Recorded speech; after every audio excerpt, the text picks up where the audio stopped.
ఓం శ్రీ గురుభ్యో నమ.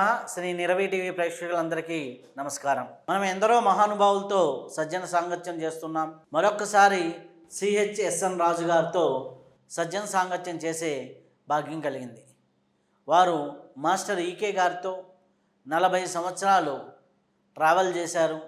అలాగే తదనంతరం కూడా వారి సాహిత్యాన్ని వారు అనేక మంది భక్తులకి అలాగే యోగ సాధనలో ఉన్నవారికి వారి యొక్క దివ్య జ్ఞానాన్ని అందిస్తూ ఉన్నారు. అలాగే ఇప్పుడు వారి యొక్క జగద్గురు పీఠానికి అధ్యక్షులుగాను ఇప్పుడు వ్యవహరిస్తూ ఉన్నారు. ఇప్పుడు మాస్టర్ ఈకే గారు 100 సంవత్సరాల సందర్భంగా అనేక కార్యక్రమాలు జరుగుతూ ఉన్నాయి. దాంట్లో ఇప్పుడు ఆధ్యాత్మికపరమైన కొన్ని అంశాలను వారిని అడిగి తెలుసుకుందాం. నమస్కారం అండి. నమస్కారం అండి. ఇప్పుడు ఒక కామన్ డౌట్, అంటే అది విచిత్రంగా అనిపించవచ్చు. ఆధ్యాత్మిక సంస్థలు ఈరోజు ఇంతకు ముందర చూస్తే ఒక 20-25 ఏళ్ల క్రితం చూస్తే ఎక్కడో ఎవరో యోగా నేర్చుకునేవారు, ఎవరో ఎక్కడో ధ్యానం చేసేవారు. మనకి ఆయన ధ్యానం చేస్తాడంట అంటే అది చాలా విచిత్రమైన పరిస్థితి. ఇప్పుడు ఇన్ని ఆధ్యాత్మిక సంస్థలు ఊరూరా గడప గడపకి వచ్చేసినాయి. ఆహారం మార్పు అంటున్నారు, ఆసన మార్పు అంటున్నారు, లేకపోతే ఆసనాలు వేయిస్తున్నారు, ధ్యానాలు చేయిస్తున్నారు.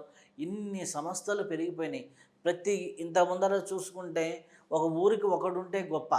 ఇప్పుడు ఏంది, ఇంటికి ఒకరో ఇద్దరో తయారైపోతున్నారు. ధ్యానం చేసేవాళ్ళు కానీ, ఆహార నియమాలు పాటించే వాళ్ళు కానీ, ఇవన్నీ పెరుగుతున్నాయి. ఆధ్యాత్మిక సంస్థలు పెరుగుతున్నాయి, ఆలయాలు పెరుగుతున్నాయి, అలాగే వాడవాడలకి ఈ భక్తి ప్రవచనాలు పెరుగుతున్నాయి, అలా ప్రవచనకర్తలు పెరుగుతున్నారు. కానీ ఈ రోజుల్లో ఆధ్యాత్మికత అనేది అందరినీ కలపాల్సింది పోయి ఎక్కడికెక్కడికి విచ్ఛిన్నంగా ఉంటుంది. అలాగే ఎందుకు ఇంత మనకి ఉన్నటువంటి భావదారిద్రం అనుకోండి, ఇన్ని విభేదాలు అనుకోండి, ఇన్ని మనకి జరుగుతూ ఉన్నాయి కదా. అలాగే ఆధ్యాత్మిక పెరిగితే మానవ జాతి అనేది సుఖంగా ఉండాలి కదా. ఎందుకు మనుషులు సుఖంగా సంతోషంగా లేరు? చాలా పెద్ద సుదీర్ఘమైన ప్రశ్న వేశారు మీరు. చాలా సంతోషం. అది మొట్టమొదట యోగ సంస్థలు అనేకం పెరుగుతున్నాయి, యోగ సాధకులు పెరుగుతున్నారు, ప్రపంచం అంతా పెరుగుతున్నారు. ఇంకా భారతదేశంలో ఇంకా తక్కువ అని చెప్పుకోవాలి. అదే మన అమెరికా దేశానికి వెళ్ళినట్లయితే ప్రతి ఊరిలోనూ కాదు, ప్రతి వీధిలో కూడా ఒక యోగా కేంద్రం ఉంటుంది. ముఖ్యంగా భారతదేశంలో ఉండేటటువంటి కొంతమంది మహాత్ముల గురువుల తాలూకు బ్రాంచెస్ ప్రతి ఊరిలో ప్రతి వీధిలో కూడా ఉంటాయి. యోగం అనేటటువంటిది యూరోప్లో కానీ, లేకపోతే అమెరికాలో కానీ, భారతదేశంలో కానీ అన్ని దేశాల్లో కూడా చాలా ప్రచారంలోకి వచ్చింది. వాళ్ళకి యోగము అంటే ఏంటంటే ఆసనాలు వేసుకోవటం, ప్రాణాయామాలు చేసుకోవటం, ధ్యానం చేసుకోవటం. అది ఒక విధానంగా వాళ్ళు పెట్టుకుని దాంట్లో చాలా సాధన చేసుకుంటున్నారు. చాలా ముందుకు వచ్చిన వాళ్ళు కూడా ఉంటారు. యోగ శాస్త్రము, యోగ సాధన ఉంది తప్ప యోగ జీవనము లేదు. యోగ శాస్త్రము తెలుసు, యోగ జీవన విధానం, యోగ సాధన కూడా చేసుకుంటారు. సాధన అంటే యోగం అంటే వాళ్ళకి సాధన అంటే ప్రాణాయామం, ఆసనాలు, ధ్యానం. యోగం అంటే అంతవరకే వాళ్ళకి. యోగ జీవనం లేదు. యోగము అనే పదానికి అర్థం ఏంటి? యోగము అంటే ఒకటి అని అర్థం. అది జీవాత్మ పరమాత్మ ఈ రెండు కాదు, రెండు కూడా ఒకటే యోగం. శరీరంలో ఇన్ని అవయవాలు ఉన్నప్పటికి కూడా లోపల ఇన్నిటిలో నుంచి పనిచేసేటటువంటి ప్రాణశక్తి ఒక్కటే, అది యోగం. శరీరాలు వేరైన ఆత్మ ఒక్కటే, అది యోగము. ఇన్ని ఆత్మలకి కూడా మూలం అనేది పరమాత్మ. ఈ జీవాత్మకి పరమాత్మకి మధ్య అనుసంధానం, లేకపోతే రెండు ఒకటి కావడం అనేది యోగము. అది యోగానికి పరమావధి. ఒక్కటే ఇన్నింటిగా దిగి వచ్చింది. ఇన్నిటిలో, ఇన్ని జీవరాశుల్లో, ఇన్ని అణువుల్లో అన్నిట్లో ఉన్నది ఒక్కటే. ఆ ఒక్కటే ఇన్నిగా దిగొచ్చింది, ఇన్నింటిలో కూడా ఉన్నది అదే. దాన్ని తెలుసుకోవడమే యోగ పరమావధి. మళ్ళీ రిపీట్ చేస్తున్నా, ఒక్కటి అనేకమైనది. నేను మళ్ళీ రిపీట్ చేస్తాను. జస్ట్ ఒక్కటి ఇన్నింటిగా దిగి వచ్చింది. ఇన్నింటిగా దిగి వచ్చినటువంటి దాంట్లో ఉన్నది ఆ ఒకటే. ఆ ఒకటే మనలో కూడా ఉంది. ఇంతమందిలో ఉన్నటువంటి ఆత్మ అనండి, నేను అనండి, అన్నిటికీ మూలం అదే అని తెలిసినప్పుడు అది వేరు ఇది వేరు కాదు, నేనే అది, అదే నేను అనే ఆ భావన ఉందే, అది యోగానికి మూలము, యోగానికి పరమావధి. అది ఇప్పుడు లేదు. యోగం అంటే ఏంటి అన్నట్లయితే, యోగం అంటే ఆసనాలు వేసుకోవటం, ప్రాణాయామాలు చేసుకోవటం, ధ్యానం చేసుకోవటం. అక్కడితో అయిపోయింది సిలబస్. అక్కడ దాకా చేరాలనేటటువంటిది అది సుదూర ప్రాంతంగా మిగిలిపోయింది. ఇన్ని లేవు, ఒకటే ఉందని తెలిసినప్పుడు ఇంతమంది మనుషులు ఉండరు, ఇంతమంది మతాలు ఉండవు, ఇన్ని జాతులు ఉండవు, ఇన్ని సంస్థలు ఉండవు, ఇన్ని బాధలు ఉండవు, ఇన్ని వ్యత్యాసాలు ఉండవు. ఇది ఎక్కువ, ఇది తక్కువ, ఇది గొప్ప కాదు అనేటటువంటి ఆ డివిజన్ ఉండదు, ఆ కంపారిజన్ ఉండదు, ఏమీ ఉండవు. మొత్తం అంతా కూడా ఒక్కటే అనే భావన ఉంటుంది. అది యోగానికి పరమావధి. ఇన్ని యోగ సంస్థలు అంటున్నారు కదా, ఇన్ని యోగ సంస్థలు అంటంలోనే మీకు ఒక సపరేట్నెస్ కనిపిస్తుంది. చెప్పేది ఒకటే అయినప్పుడు ఒక్కొక్క రకంగా చెప్పవచ్చు, అది వేరే విషయం. నదులు వేరే ఉంటాయి, నదుల తాలూకు ఆ కలర్ రంగు వేరుగా ఉంటుంది. ఆ నదిలో ఉండే నీళ్ళ తాలూకు ఆ రుచి వేరుగా ఉంటుంది, ఆ రంగు వేరుగా ఉంటుంది. కానీ ఇన్ని నదులు కలిసి చిట్ట చివరికి మళ్ళీ సముద్రంలోనే చేరి సముద్రంగా మారిపోతాయి. అవి నదులు వాటి తాలూకు ఆ ప్రత్యేకతను కోల్పోయి అన్ని నదులకి వేరు వేరు ప్రత్యేకతలు ఉంటాయి. ఆ ప్రత్యేకతలు కోల్పోయిన నదులన్నీ సముద్రంలో కలిసిపోగానే ఈ సముద్రంగా మారిపోతాయి అవి. ఇక్కడ అలా మారిపోవట్లేదే. ఈ యోగ సంస్థ వేరు, ఈ యోగ సంస్థ వేరు, ఈ యోగాచార్యుడు వేరు, ఆ యోగాచార్యుడు వేరు, ఆయన చెప్పేది వేరు, ఈయన చెప్పేది వేరు. ఈ గ్రూపుల మధ్య నా గురువు గొప్ప, నా గురువు గొప్ప, నా గురువు గొప్ప, నా మార్గం గొప్ప, నా మార్గం గొప్ప, నా సిద్ధాంతం గొప్ప, నా సిద్ధాంతం గొప్ప అని చెప్పి నిజమైన యోగం నుంచి వీళ్ళు వియోగం చెంది వేరువేరుగా అయిపోతున్నప్పుడు అసలు యోగం నశిస్తుంది. యోగం నష్ట పరంతప అంటాడు శ్రీకృష్ణుడు భగవద్గీతలో. యోగం నష్ట పరంతప, యోగం నష్టమైపోయింది సుమా అంటాడు శ్రీకృష్ణుడు అర్జునుడితో. యోగి భవార్జున, అర్జున నువ్వు యోగివి కా అని చెప్తాడు. ఇందుకు యోగం నష్టమైపోయింది సుమా అని చెప్తాడు. యోగం నష్టమైపోయింది సుమా అంటే అర్థం ఏంటి? ఒక్కటిగా ఉన్నది ఇన్నిటిగా విడిపోయింది సుమా.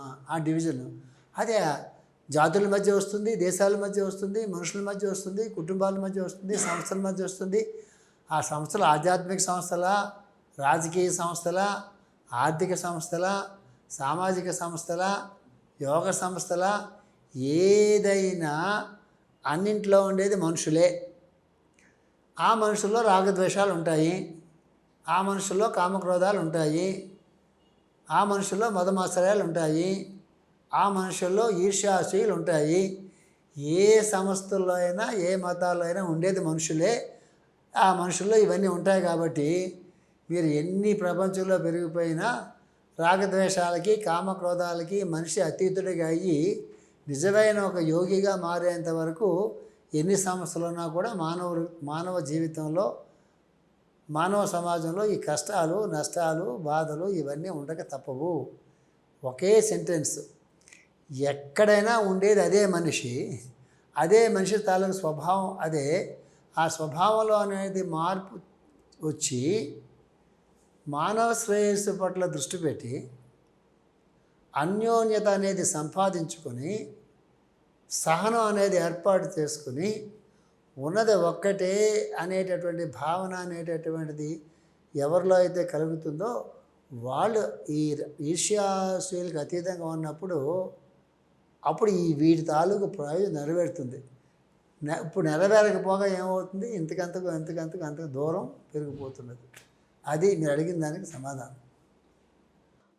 అయితే మనకి ఇప్పుడు ప్రకృతిని శాసించేది కాస్మిక్ ఎనర్జీ అంటారు. కాస్మిక్ ఎనర్జీ సాధకులు పెరిగితే కాస్మిక్ ఎనర్జీ పెరగాలి. కాస్మిక్ ఎనర్జీ పెరిగితే ఎటువంటి ఇబ్బందులు ఉండకూడదు ప్రకృతి పరంగా. ఇప్పుడు మనం చూస్తుంటే ఉన్నట్టుండి అతివృష్టి పడుతుంది. ఉన్నట్టుండి అనావృష్టి కలుగుతుంది. ఎన్నో ఉష్ణం పెరుగుతుంది. ఇలా ప్రకృతి పరమైనటువంటి అనేక ఇబ్బందులు మనం స్టెప్ బై స్టెప్ మనం చూస్తూ ఉన్నాం. పెరుగుతూనే ఉన్నాయి. సో, ఈ ప్రకృతి తాలూకు ఇబ్బందులు మనము ఇంత జరుగుతున్న అంటే మానవ జాతికి ఇంత ఎఫెక్ట్లు ఎందుకు వస్తున్నాయి? దీన్ని అంటే ఇప్పుడు చాలామంది అంటారు ఒక 10,000 మంది కూర్చొని ధ్యానం చేసిన ప్రదేశంలో దివ్యశక్తిలో దిగేసి ఆడంతా కూడా ఏదన్నా నెగిటివ్ ఉన్నా కానీ క్లీన్ అయిపోతుంది అంటారు. సో, అంత ఇన్ని గ్రూప్ మెడిటేషన్స్ ఇంత జరుగుతున్నప్పుడు ఇన్ని ఉత్పాదాలు ఎందుకు జరుగుతున్నాయి? ఇన్ని ఎందుకు జరుగుతున్నాయి? అంటే ప్రకృతి పరంగా. నేను దీనికి చాలా సింపుల్గా మిమ్మల్ని ఒక క్వశ్చన్ వేస్తాను నేను, సమాధానం మీకే వచ్చేస్తుంది. భూగోళం మొత్తం మీద అత్యంత ప్రభావితమైనటువంటి ఆధ్యాత్మికంగా ఉన్నతమైనటువంటి అసలు భూగోళానికే సహస్రారం అని చెప్పబడేటటువంటి క్షేత్రంగా చెప్పబడేటటువంటి హిమాలయ పర్వతాలు ఎన్ని వందల వేల లక్షల సంవత్సరాల నుంచి హిమాలయ పర్వతాల్లో ఎంతమంది మహాయోగులు, మహర్షులు, మహాత్ములు ఎంతమంది తపస్సు చేస్తుంటారు కదా. ఇప్పటికి కూడా అదే భావంతో కదా మన హిమాలయాలకి బద్రీనాథో కేదార్నాథో అక్కడికి వెళ్తున్నాం మనం. ఇది కొన్ని లక్షల సంవత్సరాల చరిత్ర ఉన్నటువంటి అది వేదభూమి ఏంటది, ఇది ధ్యానభూమి అనండి, ఏదైనా అనండి, అది భూగోళం మొత్తానికి అది చాలా ప్రాధాన్యత ఉన్న క్షేత్రం కదా, ప్రాంతం కదా. మరి అక్కడ ఎందుకండి కొన్ని సంవత్సరాల క్రితం కేదార్నాథ్ కొట్టుకుపోయింది, బద్రీనాథ్ కొట్టుకుపోయింది, ఆశ్రమాలు కొట్టుకెళ్ళిపోయి కొన్ని వేల మంది చచ్చిపోయారు, కొన్ని ఊర్లన్నీ కొట్టుకెళ్ళిపోయినాయి. అంటే మన ప్రాంతాల్లో అంటే మన రాగద్వేషాలు ఉన్నాయి, మన సంసారాలు ఉన్నాయి, మనకి ఏదో కామక్రోధాలు ఉన్నాయి, ఏదో గుళ్ళు కట్టుకుంటున్నాం, ఏదో ఆశ్రమాలు కట్టుకుంటున్నాం, ఏదో రామకృష్ణ అనుకుంటున్నాం. మనం పెద్ద ఆ స్థాయి మంది కాదు అని అనుకోవచ్చు మనం. హిమాలయాల్లో ఉన్న ప్రాబ్లం ఏంటి? ఇవాళ హిమాలయాలు అవి వ్యాస మహర్షి లాంటి వాళ్ళు, మైత్రేయ మహర్షి లాంటి వాళ్ళు, పరాశర మహర్షి లాంటి వాళ్ళు, వశిష్ఠ మహర్షి లాంటి వాళ్ళు, ఎంతమంది మహాత్ములు ఎన్ని లక్షల సంవత్సరాల నుంచి అక్కడ తపస్సు చేసుకున్నారు వాళ్ళు. అలాంటి చోట ఎందుకు మరి అవన్నీ కొట్టుకెళ్ళిపోయి అక్కడ పాపం ఆశ్రమాల్లో ఉన్నటువంటి వాళ్ళు, ఊర్లో ఉన్నటువంటి వాళ్ళు అందరూ కొట్టుకెళ్ళిపోయారు కదా. దానికి సమాధానం ఏం చెప్తారు మరి? వాళ్ళకే లేకపోతే మన సంగతి ఏంటి? సో మనం అర్థం చేసుకునే విధానం మారాలి. భూగోళానికి ఇది ఈ సైన్స్ కొంచెం ఒక స్థాయి దాటి మనం అర్థం చేసుకోవడం కోసం ప్రయత్నం చేయాలి. సృష్టి ప్రారంభం అయిన తర్వాత సూర్యుడు మన సౌరకుటుంబం ముందు మాట్లాడుకుందాం, మిగతా తర్వాత అంతకంటే దాటి వెళ్ళదు.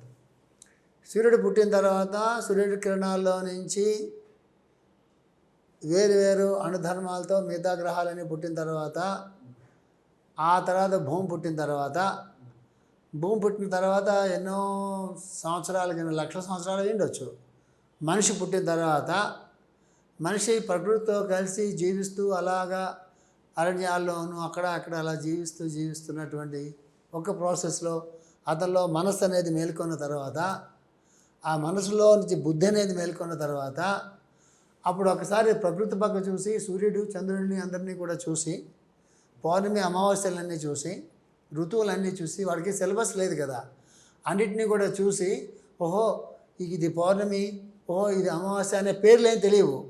చంద్రుడు ఇక్కడ ఉన్నాడు, వెలిగిస్తున్నాడు, ఈయన చల్లగా ఉంటాడు, ఈయన ఈ రోజులు ఇలా పూర్తిగా ఉన్నాడు, మళ్ళా తగ్గిపోయి కొంతకాలం చంద్రుడు వెళ్ళిపోతున్నాడు. ప్రతిరోజు పొద్దుటే సూర్యుడు అనే పేరు కూడా వాళ్ళకి తెలియదు. ప్రతిరోజు వెలుగు వస్తుంది, మళ్ళీ వెలుగు సాయంకాలానికి వెళ్ళిపోతుంది, మళ్ళీ వస్తుంది. ఇదంతా గమనించినటువంటి మొట్టమొదటి మానవుడు తనకి తాను ఈ సైన్స్ కానీ, ఎస్ట్రానమీ కానీ, ఎస్ట్రాలజీ కానీ ఏమీ తెలియకుండా ఇవన్నీ గమనించి ఆయన సిలబస్ తయారు చేసుకున్నాడు. ఆ రోజుల్లో ఆయన ఏం చేశాడు? ప్రకృతితో కలిసి జీవించాడు. ప్రకృతితో కలిసి జీవించడం అంటే అర్థం ఏంటి? ఆకలి వేస్తుంది, చెట్టు నుంచి ఒక కాయ తీసుకుని పండు తీసుకుని తిన్నాడు. ఆకలి తీరిపోయింది అక్కడికి. రేపటికి మళ్ళీ ఆ చెట్టునికి మిగతా పళ్ళు ఉన్నాయి. ఆ మిగతా పళ్ళని కోసుకొని పొట్లో పెట్టుకుని దాచుకుందామనే బుద్ధి ఆ రోజు ఆయనకి లేదు. ఇంకొక ఆయనకి ఆకలిస్తే ఆయన వెళ్ళి ఆ పండు కోసి తింటాడు. అయిపోద్ది. ఆ పళ్ళని తెచ్చుకుందాం, దాచుకుందాం, మన కోసం ఇంట్లో అట్టు పెట్టుకుందాం అనే ఆ బుద్ధి ఆ రోజుల్లో లేదు. దాహం వేసింది. దాహం వేస్తే పక్కనే నది ప్రవహిస్తూ ఉంటుంది. శుభ్రంగా నదిలోకి వెళ్ళి స్నానం చేసుకొని నదిలో నీళ్లు తాగేసి హాయిగా పడుకుంటాడు.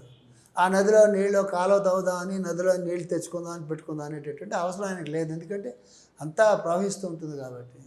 చలేసింది. ఆ చెట్లో ఉన్న ఆకులో మరొకటో తెచ్చి అంతా కప్పుకొని శుభ్రంగా చేసుకుని పడుకున్నాడు. కొంతకాలం పోయిన తర్వాత గూడు కట్టుకుని అలవాటు చేసుకున్నాడు. ఆ రోజు చక్కగా అంతా గాలి వేస్తుంది. ఆయన ప్రాణాయామాలు అక్కర్లేదు. చక్కగా గాలి అంతా ఆక్సిజన్ అంతా మొత్తం అంతా ఉంది. ప్యూరిఫైడ్ ఎయిర్ అంతా ఉంది. చక్కగా పీల్చుకున్నాడు, పనులు చేసుకుంటున్నాడు, చెట్లు ఎక్కాడు, కొండలు ఎక్కాడు, నదుల్లో దిగాడు, స్నానం చేశాడు. మొత్తం అంతా యాక్టివిటీ అయ్యాయి కాబట్టి ప్రత్యేకమైనటువంటి యోగాసనాలు, ధ్యానాలు, ప్రాణాయామాలు అక్కర్లేదు వాళ్ళకి. ప్రకృతితో జీవించారు. ఆ రోజు పరిస్థితి వేరు. తర్వాత నెమ్మదిగా విజ్ఞానం పెరిగింది. దాచిపెట్టుకోవాలనే బుద్ధి వచ్చింది. ఒక ఇల్లు కట్టుకోవాలనే బుద్ధి వచ్చింది. ఆహారాన్ని ఇంతకన్నా రుచిగా తయారు చేసుకోవాలనేది ఒక కాన్సెప్ట్ వచ్చింది. చక్కగా నేచర్లో ఉన్నటువంటి వాళ్ళు పట్టుకొచ్చి పొయ్యి మీద పెట్టి మరగబెట్టి ఆ నేచర్ని అంతా ధ్వంసం చేసి నేచర్ నుంచి అన్నేచురల్గా తయారవడం మొదలుపెట్టాడు. తర్వాత రుచులు వచ్చినాయి. తర్వాత మనకేవో వచ్చినాయి. అట్లాగా క్రమక్రమంగా ఎలాగైతే ఇప్పుడు పల్లెటూరుల నుంచి క్రమంగా పట్టణాలకు వచ్చి పట్టణాలన్నీ కూడా ఎలాగైతే ఇప్పుడు ఫ్లడ్ లాగా వచ్చేస్తున్నాయో, వాళ్ళు కూడా నేచర్ని వదిలిపెట్టి క్రమక్రమంగా వాళ్ళు నేను నాది అనే ఒక భావాన్ని ఏర్పాటు చేసుకుని ఒక వ్యవస్థను తయారు చేసుకున్నారు. అది కుటుంబ వ్యవస్థ దగ్గర నుంచి, సమాజ వ్యవస్థ దగ్గర నుంచి, జనపదాల దగ్గర నుంచి, గ్రామాల దగ్గర నుంచి, పట్టణాల దగ్గర నుంచి, దేశాల దగ్గర నుంచి అట్లాగా నేల మీద ప్రయాణం చేసేవాడు సముద్రంలో ప్రయాణం మొదలెట్టాడు. సముద్రంలో ప్రయాణం చేసేవాడు తర్వాత ఇప్పుడు ఆకాశంలో ప్రయాణం చేయడం మొదలుపెట్టాడు. అంటే ఇదంతా జరిగింది కదా. ఈ ప్రాసెస్లో ఏం జరిగింది? మనం అనుకుంటున్నాం మనిషి నాగరికత పెరిగింది, సంస్కృతి పెరిగింది, విజ్ఞానం పెరిగింది, పరిశోధన పెరిగింది, సదుపాయాలు పెరిగినాయి, మనిషి వైజ్ఞానికంగా చాలా ఎదిగిపోయాడు. పూర్వతరాల కన్నా పూర్వ యుగాల కన్నా కూడా ఇప్పుడు ఉన్నటువంటి మనిషి అడ్వాన్స్డ్ టెక్నాలజీ, అడ్వాన్స్ సైన్స్ అని మనం అనుకుంటున్నాం. ఇప్పుడు కామన్ సెన్స్ మనకేం చెప్తుంది? అప్పుడు మనుషులు హాయిగా ఉన్నారా? ఇప్పుడు మనుషులు హాయిగా ఉన్నారా? అప్పుడు మనుషులు ఇప్పుడు అక్కడాకే వెళ్ళిపోకలేదు. మా నాన్నగారి సమయంలో, మా తాతగారి సమయంలో వాళ్ళు ఆరోగ్యంగా ఉన్నారా? నేను ఆరోగ్యంగా ఉన్నానా? వాళ్ళకున్నంత ప్రశాంతత నాకు ఉన్నదా? వాళ్ళున్నంత హాయిగా నేను ఉన్నానా?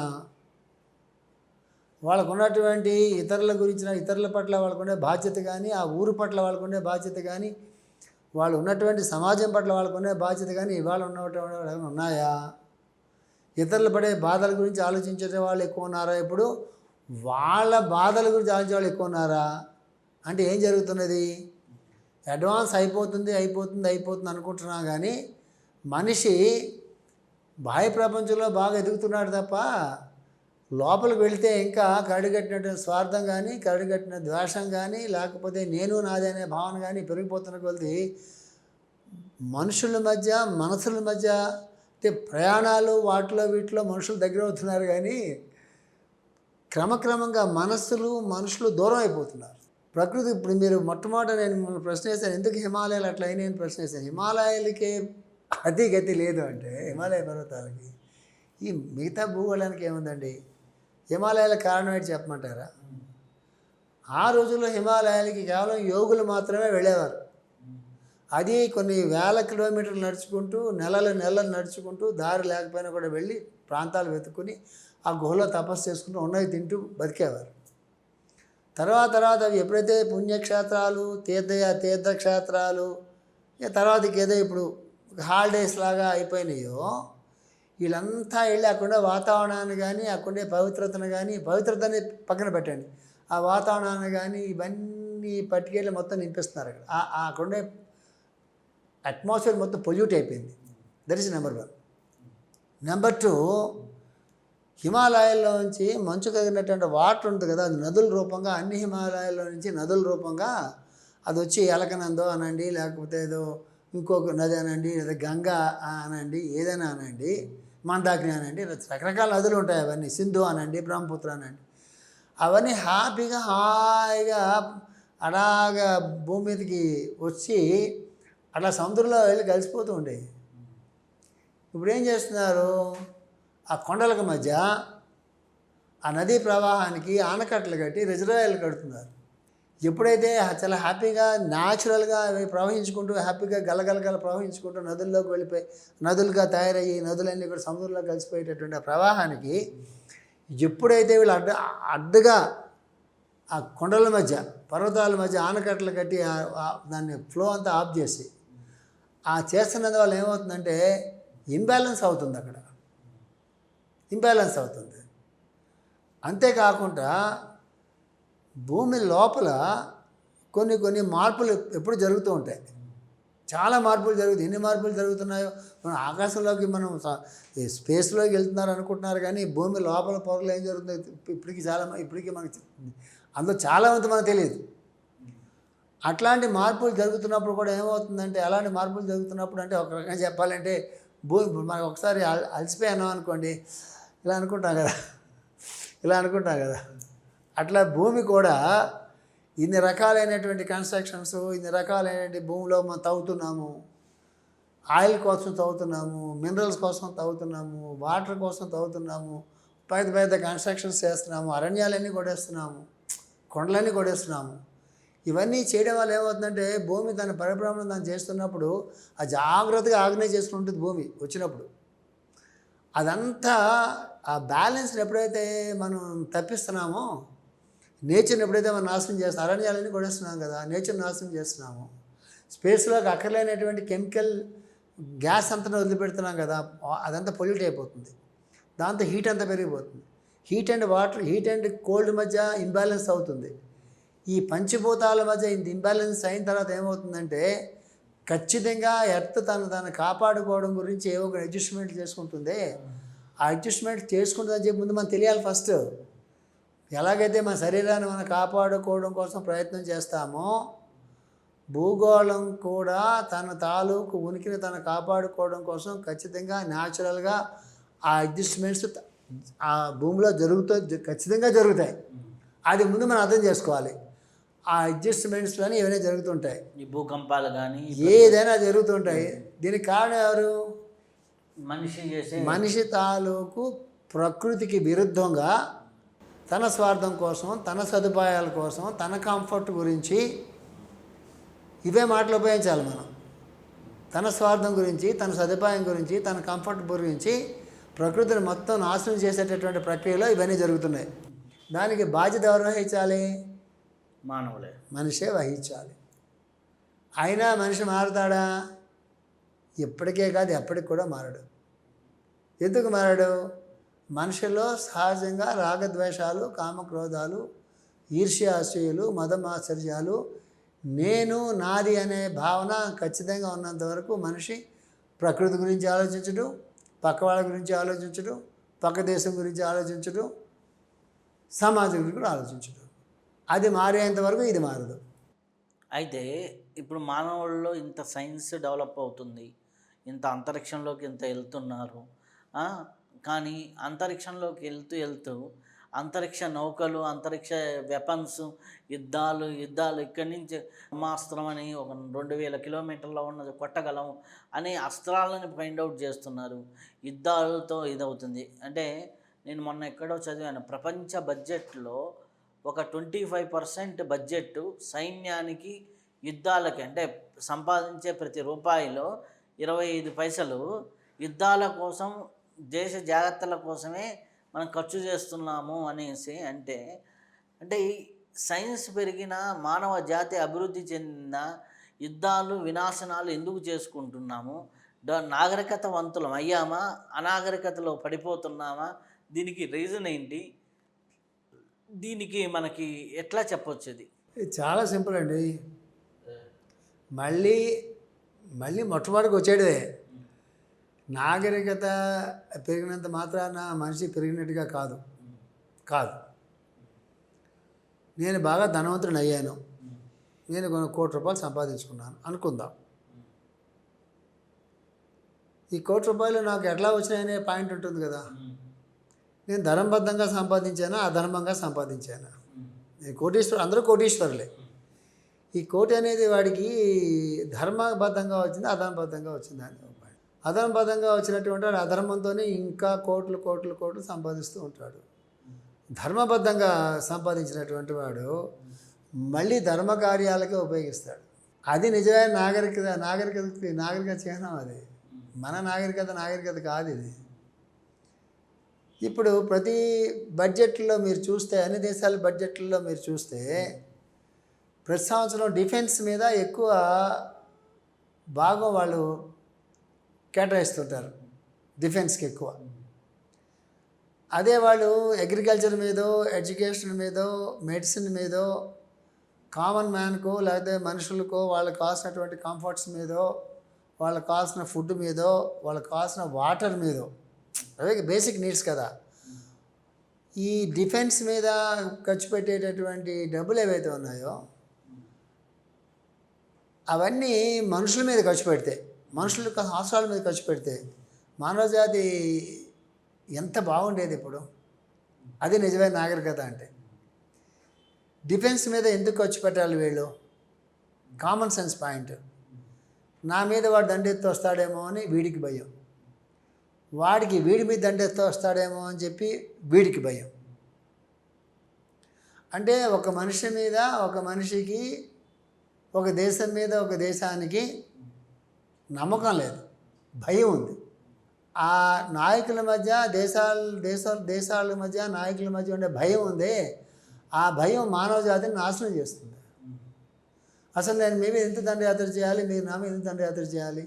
నా రాజ్యాన్ని నేను కాపాడుకుంటాను, నా దేశ ప్రజలు నేను కాపాడుకుంటాను, నా దేశ ప్రజలకు ఏం కావాలో నేను చూసుకుంటాను. నీ దేశ ప్రజల సంగతి నువ్వు చూసుకో, కావలిస్తే నాకు సహాయం నువ్వు చెయ్యి, నీకు సహాయం నేను చేస్తాను. బాటర్ సిస్టమ్ అంటే అదే కదా. నా దగ్గర లేని వస్తువులు నేను నీకు ఇస్తాను, నీ దగ్గర లేని వస్తువులు నేను నీకు ఇస్తాను. ఇది ట్రేడ్ కాదు, మన వనరులు మనం పంచుకుంటున్నాము, మన తాలూకు తెలివితేటలు మనం పంచుకుంటున్నాము. ఇది నీ దేశాన్ని నేను ఉపయోగపడతాను, నా దేశాన్ని ఉపయోగపడు. మన మధ్య యుద్ధాలు వద్దు, ఎవరి బతుకాలు బతుకుదాం అనుకున్నప్పుడు ఈ డిఫెన్స్ మీద ఖర్చు పెట్టేటటువంటి డబ్బులు అన్ని దేశాలు కూడా మనిషి మీద, మానవులకి ఖర్చు పెడితే ఎంత బాగుంటుంది. ఇది కదా భారతీయమైన ఆలోచన అంటే. మిగతా దేశాలు మన మీద దండయాత్రలు చేశాయి కానీ భారతదేశం ఏ దేశాల మీద దండయాత్ర చేయలేదు. అసలు ఎవరు దండయాత్ర చేస్తేనే మనం అలా నోరు పూసి కూర్చున్నందువల్లే కొన్ని వందల సంవత్సరాలు బానిసత్వంలో మగ్గాం మనం కదా. మనం ఎవరి మీద దండయాత్రలు చేయలేదు. ఏ మతాల వాళ్ళని కూడా మనలో తెచ్చుకోవాలని ప్రయత్నాలు మనం చేయలేదు, ఇప్పుడు కూడా మనం చేయం. అదే వాళ్ళందరినీ మనం ఆహ్వానించాం. అంటే ఈ లక్షణాలన్నీ భారతదేశంలో ఒకప్పుడు ఉన్నాయి. ఏది పరమసహనం కానీ, అందరి పట్ల ప్రేమగా ఉండటం కానీ, ఇతరులకు మనం సహాయం చేయడం కానీ, ఇతరులు ఎవరిని కూడా మనం అన్యాయంగా దోచుకోవడం కానీ ఇవి మనం చేయలేదు. ఈ అవుట్లుక్ ఉంది కదా. అన్ని దేశాల్లోనూ కలిగితే ఈ మరణ హోమాలు, యుద్ధాలు ఉండవు.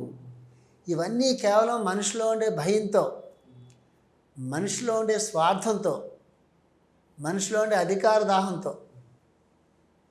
యుద్ధకాంక్ష అంతా దేంతో వస్తుంది? అధికార దాహంతో వస్తుంది, స్వార్థంతో వస్తుంది. అవతల వాడి దగ్గర ఏదో ఉంది, మన దగ్గర లేదు, అది కొల్లగొట్టి తెచ్చుకుందాం అనే భావన కలుగుతుంది. అది మనుషుల్లోంచి పోయేంత వరకు. అందు గురించి ఎంతమంది మహాత్ములు దిగొచ్చి వాళ్ళ మహాత్ములందరూ అందరూ చెప్పింది ఒకటే కదా, నువ్వు హాయిగా ఉండు, 10 మంది హాయిగా ఉండలేవు, పరమసహనం కలిగి ఉండు, అందులో ఉన్నవాడు భగవంతుడు ఒక్కడే, ఆయనే ఇంతమందిగా దిగొచ్చాడు. ఇదిగా అందరూ చెప్పింది అదే కదా. అదంతా పోయింది. నువ్వు వేరు, నువ్వు వేరు, నువ్వు వేరు, నువ్వు వేరు. ఈ భావాలు పోయేంత వరకు మీకు ఒక ఈకే గారిది యూరోప్లో ఒక లెక్చర్ ఉంటుంది, అద్భుతమైన లెక్చర్ ఉంటుంది. ఈ దేశాల మీద యుద్ధాలు ఎప్పుడు ఆగుతాయి? ఈ యుద్ధాలకు సంబంధించినటువంటి ఆర్మ్స్ ఉంటాయి కదా, యుద్ధ పరికరాలు ఉంటాయి కదా, ఫ్యాక్టరీస్ ఉంటాయి, అందులో కొన్ని లక్షల మంది పనిచేస్తూ ఉంటారు. మిలియన్స్ బిలియన్స్ డాలర్స్ ఖర్చు పెడుతుంటారు వాటి మీద. ఎప్పుడు ఆగుతుంది, ఎలా ఆగుతుంది ఇది అని అడిగితే ఈకే గారు చెప్తారు, చాలా సింపుల్. మనిషి ఉన్నంత వరకు మనం చెప్పేంత సులువుగా ఏం చెప్తే ఈకే గారు చెప్పారు చెప్పి ప్రత్యేకంగా మనం చెప్పం. ఏం చెప్తారు తెలుసా, మేము ఎవ్వరం కూడా మిలిటరీలో జాయిన్ అవ్వమని చెప్పి ఎవరు జాయిన్ కాకూడదట. ఏ దేశంలో వాళ్ళు కూడా ఎయిర్ ఫోర్స్లో కానీ నేవీలో కానీ లేదా మిలిటరీలో కానీ ఆర్మీ ఫోర్స్లో కానీ జాయిన్ అవ్వమని అడిగితే ఎవరు కూడా ఇంకో దేశం మీద యుద్ధం చేసి వాళ్ళని చంపి మేము చచ్చిపోయి వాళ్ళని చంపి దానివల్ల సాధించేది ఏం లేదు కాబట్టి అన్ని దేశాల్లో ఉండే ప్రజలు కూడా అసలు మిలిటరీ ఫోర్స్లో మేము జాయిన్ కాము అని ఆగిపోతే ఆర్మ్ ఫ్యాక్టరీస్లో మేము పనిచేయము, ఈ బాంబులు మేము తయారు చేయము, ఈ తుపాకులు మేము తయారు చేయము, ఈ మిసైల్స్ మేము తయారు చేయం, ఈ ట్యాంకులు మేము తయారు చేయం, అసలు యుద్ధ భూమిలో మేము అడుగుపెట్టమని చెప్పి ఎప్పుడైతే ప్రజల్లో ఆ రకమైన రెవల్యూషన్ వస్తుందో అప్పుడు నాయకులు ఆగాలి తప్ప, లేకపోతే అలా తయారు చేస్తూనే ఉంటారు. అవి ఉపయోగించాలి. ఉట్టినే తయారు చేసి ఏం చేస్తుంటారు వాళ్ళు, ఎక్కడ దగ్గర ప్రయోగాలు చేయాలి. వాళ్ళు ప్రయోగాలు చేస్తే కదా మిగతా దేశాల వాళ్ళు తెలిసి అమ్మో వీళ్ళ బాంబు ఇంత అద్భుతమైనటువంటి మానవ విధ్వంసం చేసిందని చెప్పి వీడు కొనుక్కుంటాడు. ఇది ట్రేడ్, ఇది యుద్ధం కాదు, ఇది వ్యాపారం. ఇది మనం అనుకుంటాం యుద్ధాలు కాదు, అవి వ్యాపారాలు. అవి ఆ వ్యాపార దృష్టి ఎక్కడి నుంచి వస్తుంది, మనిషిలో ఉండే స్వార్థంలో నుంచి వస్తుంది. దీని గురించి ఎవరు ఆలోచిస్తారు, మేధావులు ఎవరు ఆలోచించరు కదా. ఇప్పుడు మేధావులని మీరు అంటారండి, మేధావులు ఆలోచించాలి ఇవన్నీ, మేధావులు దీన్ని ఖండించాలి.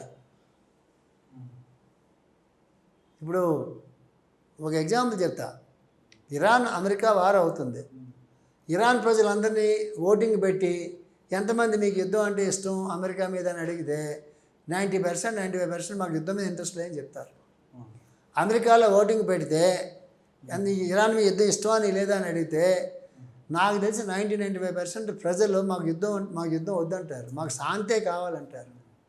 ప్రాబ్లం ఎక్కడుంది ఇప్పుడు, ఇరాన్ ప్రజల్లో లేదు, అమెరికా ప్రజల్లో లేదు, భారతీయుల్లో లేదు. ఏ దేశంలో అడిగినా కూడా ఆ దేశం తాలూకు ప్రజల్ని అడిగితే 90% of the people they say no to the war. అంటే కొంతమంది వ్యక్తుల్లో ఉండే రాగద్వేషాలు, వాళ్ళు ఉండేటటువంటి స్కర్డ్ కట్టిన స్వార్థం, ఆ పదవి కాంక్ష ఉంటాయి కదా, అవి ప్రపంచాన్ని నాశనం చేస్తున్నాయి. అక్కడ చేంజ్ పట్టరావాలంటే మళ్ళీ అవతారం దిగిరావాలి అనుకుంటాం. మనం అవతారం దిగిరావడం అంత ఈజీ కాదు కదా. దీన్నే ఇది ఏదో రకరకాల పేర్లు, జాతి కర్మ అని, మానవ జాతి కర్మ అని రకరకాల పేర్లు చెప్తాం. ఏం చెప్పినప్పుడు కూడా ఇలాంటి వ్యవస్థ నడుస్తుంది. ఈ వ్యవస్థలో మీరు శాంతి, సహనం, పరమసహనం, బుద్ధుడు ఇలా చెప్పాడు, గాంధీ మహాత్ముడు ఇట్లా చెప్పాడు, ఎన్ని నీతులు జీసస్ క్రైస్ట్లో చెప్పాడు, ఎన్ని నీతులు మనం చెప్పినా అవి మన సాధనకి పనికొస్తాయేమో కానీ ఆ నాయకులను మాత్రం ఏం మార్చలేవు. అక్కడ మారాలంటే మనకు తెలియనటువంటిది ఏదైనా జరిగితే జరగాలేమో నాకు తెలియదు కానీ ఇప్పుడున్న పరిస్థితుల్లో కంచు మరిలో కనిపించట్లేదు. అది ఇప్పుడు వైద్య రంగం విషయానికి వస్తే హాస్పిటళ్ళు పెరుగుతున్నాయి, మెడిసిన్స్ పెరుగుతుంది, వైద్యం బాగా అభివృద్ధి చెందుతుంది. మనిషి ఆరోగ్యం మటుకు తగ్గుతూ ఉంది. మన తాతలకి తండ్రులకి ఉన్నటువంటి, అంటే ఒక 50 సంవత్సరాల ముందర ఉన్న వాళ్ళకి ఉన్నటువంటి ఇది ఇప్పుడున్న వాళ్ళకి లేదు, ఆరోగ్యం లేదు.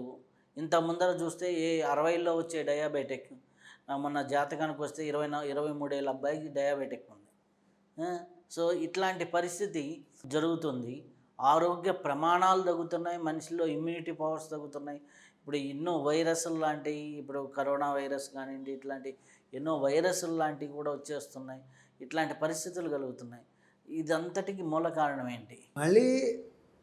మళ్ళీ బిగినింగే ప్రకృతికి మనిషి దూరం అయిపోవడం. బేసిక్ థింగ్స్ రెండు మనం గుర్తుపెట్టుకోవాలి. ఈ శరీరం భూమి, నీరు, అగ్ని, వాయువు, ఆకాశం, పంచభూతాలు అంటాం మనం. ఈ పంచభూతాలతో ఈ శరీరం నిర్మాణం అయింది. ఈ పంచభూతాలు భూగోళం మీద మాత్రమే ఉంటాయి. మిగతా గ్రహాల్లో ఈ పంచభూతాలు ఉండవు.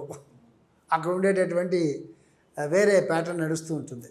అందుకే భూగోళం మీద మాత్రమే మనుషులు ఉంటారు. ఇంకెక్కడన్నా గ్రహం మీద ఇలాంటి పంచిపోతాలు ఉంటే మనలాంటి మనుషులు ఉండే అవకాశం ఉంటుంది, లేకపోతే ఉండదు. చంద్రుడి మీకు వెళ్ళాక మా మనుషులు కనిపించలేదేమంటే అక్కడ కనిపించరు. అక్కడ ఉండేటటువంటి ఆ ప్రకృతి వేరు, ఇక్కడ ప్రకృతి వేరు. పంచభూతాలతో నిర్మాణమైన శరీరానికి పంచభూతాలకు సంబంధించిన ఆహార పదార్థాలని తీసుకోవాలి. అంటే నేచర్లో నుంచి పుట్టిన ఆహార పదార్థాలని తీసుకోవాలి. నేచర్లో నుంచి, ప్రకృతిలో నుంచి వచ్చినటువంటి మూలికలు లాంటి వాటిని వైద్యంగా మనం తీసుకోవాలి. నేచర్లో పుట్టినటువంటి మూలికల్లో నుంచి, వాటిలో నుంచి తయారు చేసినటువంటి ఔషధాలను మాత్రమే మన శరీరం సహజంగా తీసుకుంటుంది. మన శరీరంలో కూడా పొటాషియం ఉంటుంది, మెగ్నీషియం ఉంటుంది, కాల్షియం ఉంటుంది, సోడియం ఉంటుంది, అన్ని సాల్ట్స్ ఉంటాయి. ఎర్త్లో కూడా అన్ని సాల్ట్స్ ఉంటాయి. అలోపతిక్ మెడిసిన్స్లో కూడా అవే సాల్ట్స్, పొటాషియము, మన మాత్రలు పొటాషియము, కాల్షియం మాత్రలు వేసుకుంటుంటాం కదా.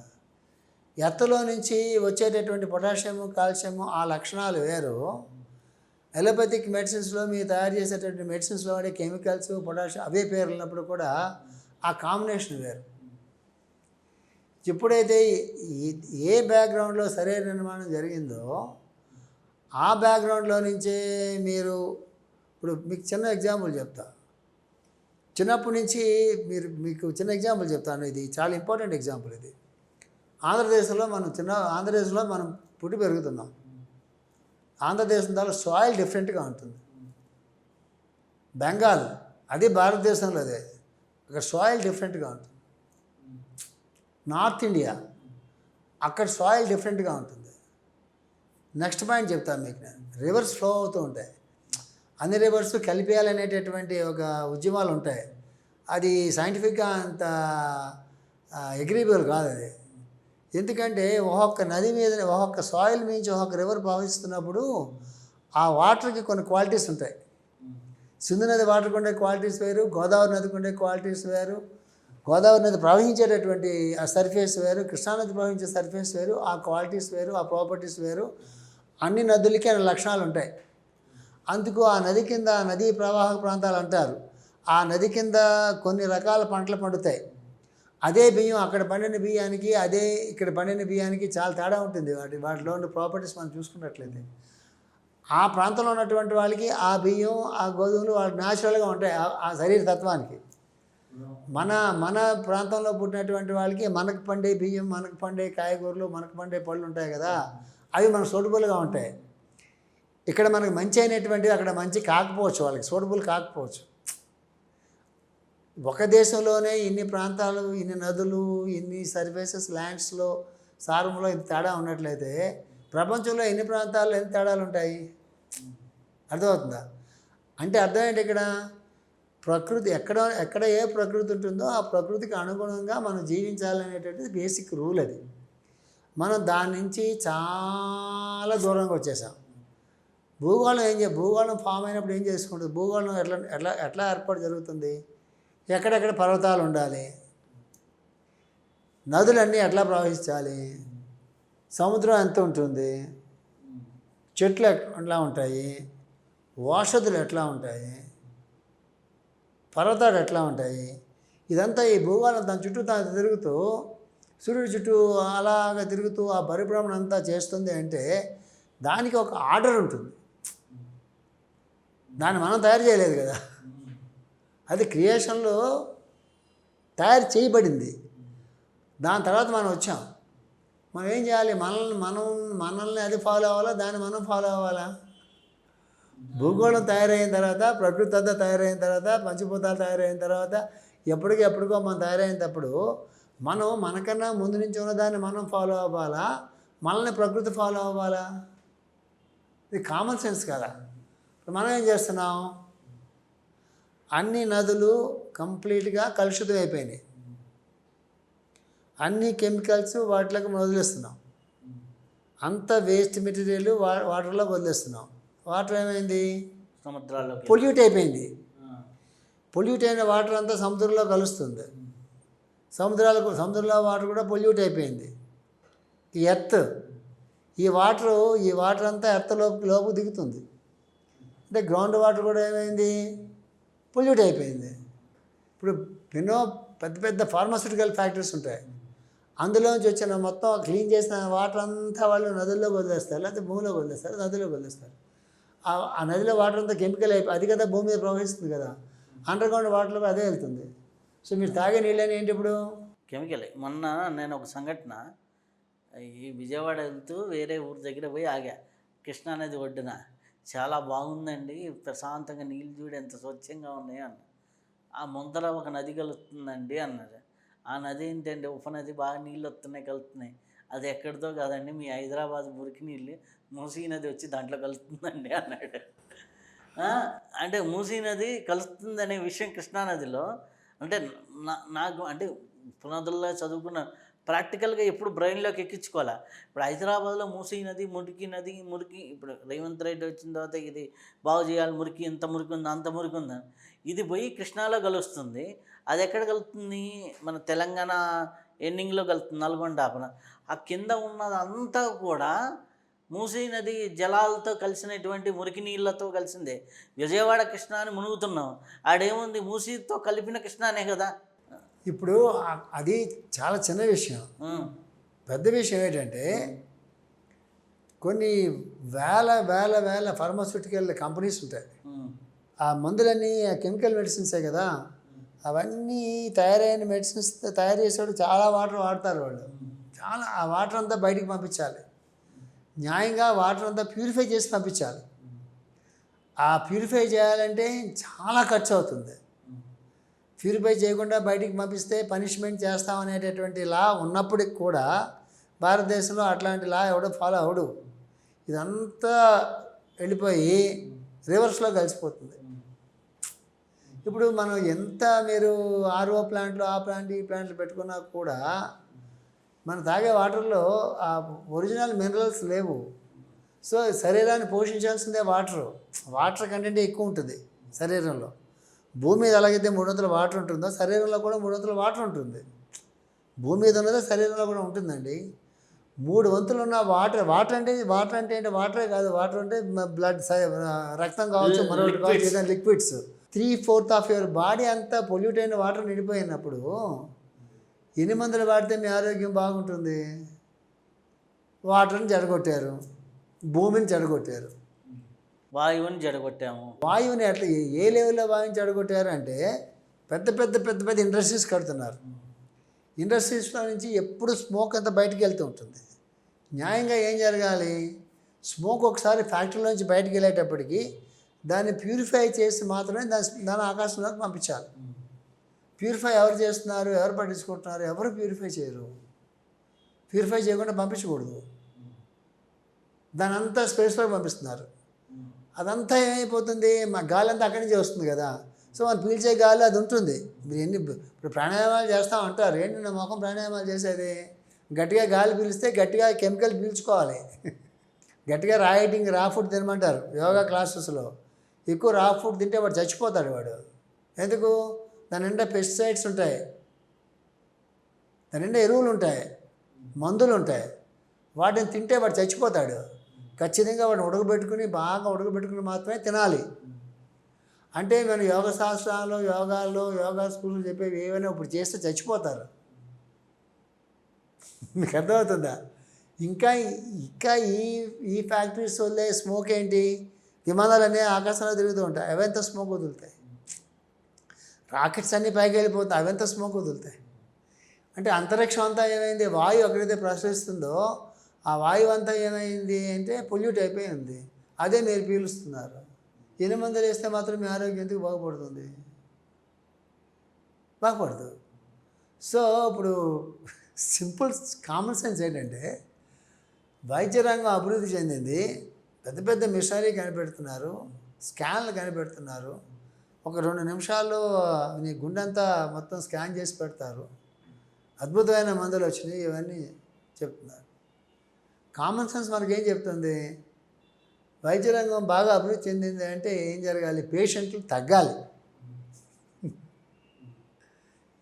జబ్బులు తగ్గాలి. ఇప్పుడు కొత్త జబ్బులు వస్తున్నాయి. పేషెంట్లు ఏమో 100 నుంచి 1000 నుంచి లక్షల నుంచి కోట్లలోకి వెళ్ళిపోతున్నారు. పూర్వం 500 రూపాయలు పెట్టి 500 రూపాయలు పెట్టుకెళ్ళి హాస్పిటల్కి వెళ్తే తగ్గిపోయేది. ఇప్పుడు 5,000 కాదు, 5 లక్షలు కాదు, 50 లక్షలు కాదు, కోట్లలోకి వెళ్ళిపోయినటువంటి కేసులు మనకు తెలుసు.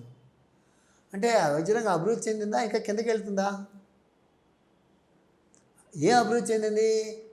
వైద్యరంగం అంటే వైద్యాలయాలు అభివృద్ధి చెందినవి, హాస్పిటల్స్ అభివృద్ధి చెందినవి, ఫార్మాస్యూటికల్ కంపెనీస్ అభివృద్ధి చెందినవి, లాభాలు పెరిగినాయి. మనుషుల ఆరోగ్యాలు మాత్రం ఏమవుతున్నాయి? క్రమక్రమంగా క్షీణించిపోతున్నాయి. ఇప్పుడు మీరు ఒకటి అనొచ్చు, లాంజివిటీ పెరిగింది కదా అనొచ్చు. అన్నం తిని బతికే బదులు మందులు తిని ఎక్కువ కాలం బతుకుతున్నారు అంతే. లాంజివిటీ పెరిగిందట అంటే అన్నం తిరిగి గాలి పీల్చుకుని మంచినీళ్ళు తాగి బతికేటటువంటి శరీరాలన్నీ ఇప్పుడు మనుషులు ఇప్పుడు మందులు తిని బతుకుని లాంజివిటీ పెంచుకుంటున్నారు. చావలేక బతుకుతున్నారు. కుటుంబాలు నాశనం అయిపోతున్నాయి ఆ మందులు మింగలేక. ఆ మందులు మింగిన ఆఫ్టర్ ఎఫెక్ట్స్కి కొత్త జబ్బులు వస్తున్నాయి. కొత్త జబ్బులకి కొత్త మందులు కనిపెడుతున్నారు. వాటి తాలూకు ఆఫ్టర్ ఎఫెక్ట్స్ అంటాం మనం, ill effects of the drugs అంటాం మనం. ప్రతి డ్రగ్ కింద రాసి ఉంటుంది ఈ మందులు వాడితే ఈ ఇబ్బందులు మీకు రావచ్చని. దాంతో కొత్త ప్రాబ్లమ్స్ వస్తాయి, దానికి మళ్ళీ కొత్త మందులు. ఇది ఒక విధ్వంసకరమైనటువంటి చైన్ యాక్షన్. దీని నుంచి కాపాడడానికి ప్రభుత్వాలు ప్రయత్నం చేయాలి. ప్రయత్నం చేయాలంటే ఏం చేయాలి? భూములను కాపాడాలి, అడవుల్ని కాపాడాలి, ప్రకృతిని కాపాడాలి, రైతుని కాపాడాలి, నదుల్ని కాపాడాలి, సముద్రాలని కాపాడాలి, ప్రకృతిని కాపాడాలి, స్వచ్ఛతను కాపాడాలి. ఏ రంగాలైతే ఏవైతే ఏ డిపార్ట్మెంట్స్ నిర్దేశించబడి ఉన్నాయో అవన్నీ కూడా 100% నిజాయితీగా పనిచేస్తే ఈ పరిస్థితి రాదు. కానీ ప్రభుత్వాలకు ఇంట్రెస్ట్ వల్ల ఆ యజమానుల మీద తప్ప సామాన్యమైన మానవుడు కానీ, సామాన్యమైన రైతు కానీ, మనిషి ఆరోగ్యం కానీ, మనిషి తాలూకు విద్య కానీ వీటి మీద ఇంట్రెస్ట్ చాలా తక్కువ. ప్రభుత్వాలు నడిపించేటటువంటి వ్యవస్థలు ఉంటాయి కదా, పెద్ద పెద్ద వ్యవస్థలు, వాటి మీద ఉన్న ఇంట్రెస్ట్ అవి దేనికోసం నిర్దేశించారో వాటి మీద లేదు. This is the main problem. అందువల్ల ఆరోగ్యాలు ఏం బాగుపడట్లేదండి. ఆరోగ్యాలన్నీ క్రమక్రమంగా ఇంకా క్షీణిస్తున్నాయి. ఇప్పుడు ఇంకొక విషయం చెప్తాను, భయపెట్టే విషయం కాదు ఇది. ఒక పెద్ద ఆయన నాకు చెప్పారు, థర్డ్ వరల్డ్ వార్ గురించి మీరు భయపడుతున్నట్టున్నారు. ఇప్పుడు ఇది చెప్పి 20 ఇయర్స్ అవుతుంది. మనం థర్డ్ వరల్డ్ వార్ గురించి భయపడాల్సిన దానికన్నా కూడా ఈ భూగోళం మొత్తాన్ని వైరస్ ఆక్రమిస్తుంది. ఈ భూగోళం మొత్తాన్ని ఆక్రమించే వైరస్ ఎలాంటి వైరస్ ఆక్రమిస్తుంది అంటే, ఈ వైరస్ ఏంటి, ఎక్కడి నుంచి వచ్చింది, దీని ఆరిజిన్ ఏంటి అని సైంటిస్ట్ ఆ వైరస్కి మెడిసినో వ్యాక్సినేషనో తయారు చేసే లోపల భూగోళం మీద లక్షల మంది పిట్టల్లాగా రాలిపోతారు. ఆ వైరస్ తెలుసుకునే లోపల కొన్ని లక్షల మంది చచ్చిపోతారు భూగోళం మొత్తం మీద. మళ్ళీ దీన్ని తట్టుకుని నిలబడే ఎక్కువ వైరస్ వస్తుంది. పోయే కొద్దీ మానవ జాతి వైరస్ వల్ల ఎక్కువ నాశనం అయిపోతుందా? ఎందుకంటే మానవుడు అంత అపచారాన్ని ప్రకృతికి చేస్తున్నాడు.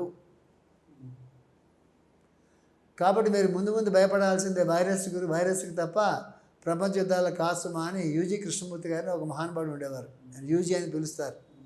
ఆయన చేతిలో వైరస్ అని ఒక పెద్ద బుక్, ఇంతలా బుక్ ఉంటుంది. అమెరికా వాళ్ళు ప్రింట్ చేశారు. అది ప్రింట్ చేసిన 50 years పైన అయిపోయింటుందేమో అనుకుంటాను నేను. ఆ బుక్ ఆయన దగ్గర ఎప్పుడు ఉంటే ఆయన ఒకసారి ఆ పుస్తకం నాకు ఇచ్చారు. అందులో పాయింట్ నేను మీకు చెప్తున్నాను. భయపడాల్సిన వైరస్కి ప్రపంచ యుద్ధాన్ని కాస్తుమా అని.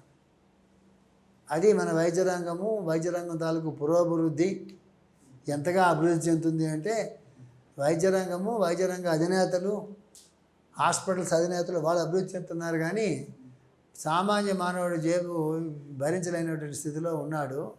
ఆ డబ్బులు సంగతి ఒక పక్కన పెట్టదలుచుకున్నా మానవ ఆరోగ్యం క్రమక్రమంగా క్షీణించిపోతుంది. డయాబెటిక్ 12 సంవత్సరాలు కాదండి, 5వ సంవత్సరంతో అసలు పుట్టుకతో డయాబెటిక్ ఉన్నటువంటి వాళ్ళు తెలిసినారు. పుట్టుకతో డయాబెటిక్తో పుట్టినటువంటి, అసలు పుట్టుకతో థైరాయిడ్ గ్లాండ్ లేకుండా పుట్టినటువంటి వాళ్ళు నాకు తెలుసు. ఎంత దారుణమైనటువంటి సన్నివేశాలు మనం చూస్తున్నామంటే ప్రపంచం చూసేటప్పుడు, అసలు పుట్టేటప్పటికే హార్ట్ ప్రాబ్లమ్స్ ఉన్నటువంటి వాళ్ళు నాకు తెలుసు.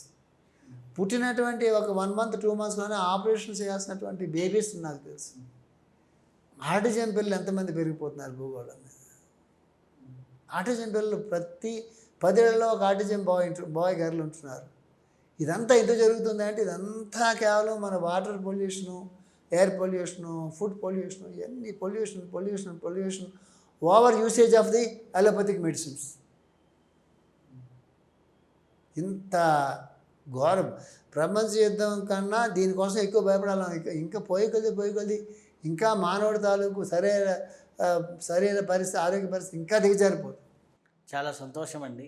అద్భుతమైన విషయాల్ని మాతో పంచుకున్నందుకు చాలా చాలా కృతజ్ఞతలు. నమస్కారం అండి.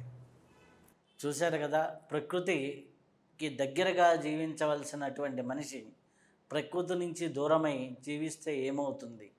అలాగే ఆధ్యాత్మికత పేరుతో ఆధ్యాత్మిక సంస్థలు పెరుగుతున్నాయి.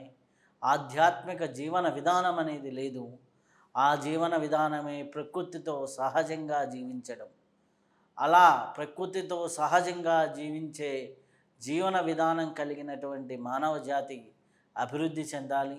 ప్రతి ఇంట్లో కూడా సహజంగా వారికి కావాల్సిన మొక్కలు వాళ్ళు పెంచుకుంటూ, వారికి కావాల్సిన ఆహార పదార్థాలు, ఇప్పుడు నేను కొంతమందిని చూశాను, వారు వాళ్ళ పొలంలో 1 ఎకరా ఒడ్లు పండించుకోవడం, 1 ఎకరా గోసేవతో కూడినటువంటి అంటే పంటలు పండించుకోవడం, ఇట్లాంటివి చేసుకునే పద్ధతి పెరిగింది.